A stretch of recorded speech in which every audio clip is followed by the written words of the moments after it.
நமது மாநில தலைவர் அண்ணாமலைக்கு அவரின் ஆணைக்கிணங்க நமது பெரம்பூர் மத்திய மண்டலி நம்ம கட்சியின் துவக்க விழாவை முன்னிட்டு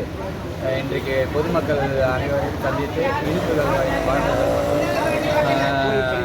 தூய்மை பணி, கோயில் தூய்மை பணிகள் அனைத்தையும் மற்றும் ஊர்வலமாக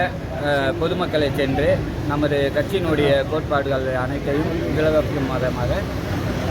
இந்த நிகழ்ச்சி நடைபெறும்.